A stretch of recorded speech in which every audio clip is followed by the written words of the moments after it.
Let's see how it is assembled in motorcycles. The power from the engine is converted to rotary motion by the crankshaft as shown. This power is then transferred to clutch housing. The clutch assembly transfers power to the input shaft of the gearbox. The power is then transferred to the output shaft and eventually to the rear wheel of the motorcycle. The clutch assembly itself is a combination of several parts. It consists of a pressure plate held in place by using several springs and screws. This plate presses against the clutch pack.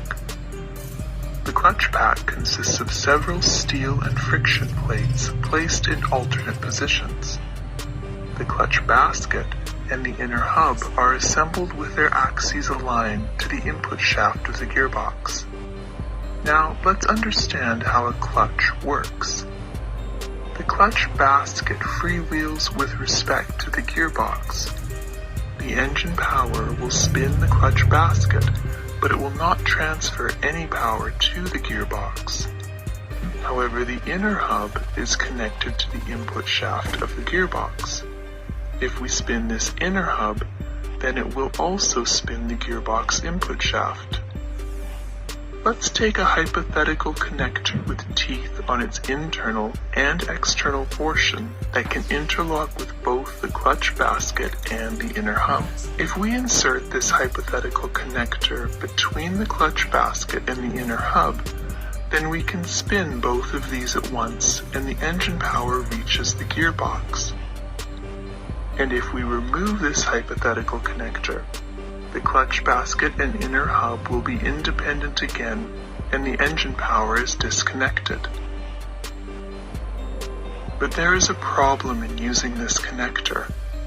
When the connector is removed, the inner hub spins due to inertia of the motorcycle rear wheel, and the outer basket spins due to engine power.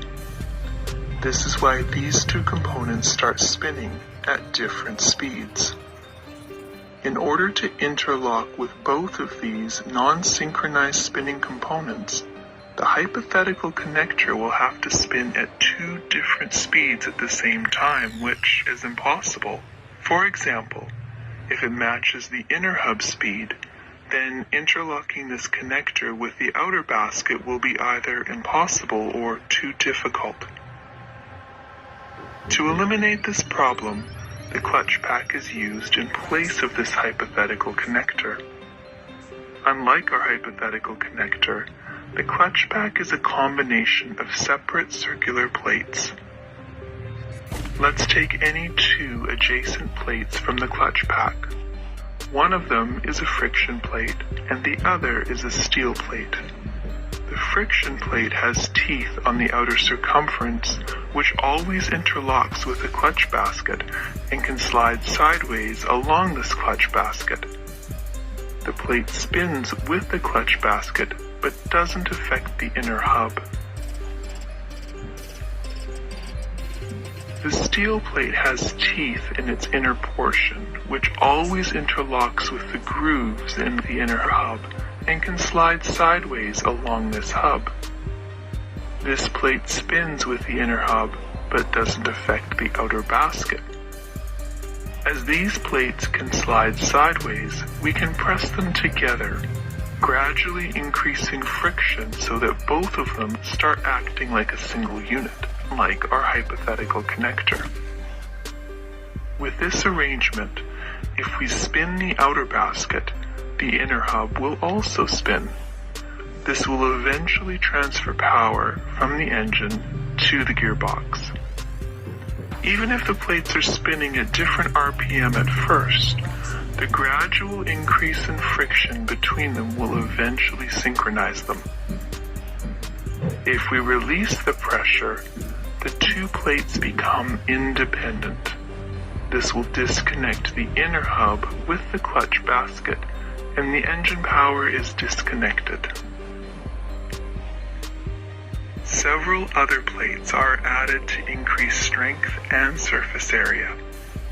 Now let's understand how pressure on these plates are changed while riding a motorcycle. We use the pressure plate for this purpose. It has ducted attachments where a set of springs can fit in. A set of retainer bolts are screwed to the inner hub. This causes the spring to compress and apply force on the clutch pack, resulting in sufficient friction between the plates.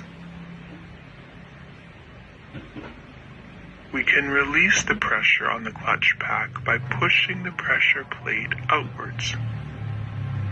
We can control this pressure by pulling or releasing the clutch lever. As the clutch lever is pulled or released, a cable or hydraulic system rotates an actuator arm as shown in the animation. This arm presses against the push rod towards the clutch. This rod goes through a duct inside the input shaft and pushes the pressure plate, releasing the pressure on the clutch pack. When the clutch lever is released, the springs again apply pressure to the clutch pack as shown in the animation.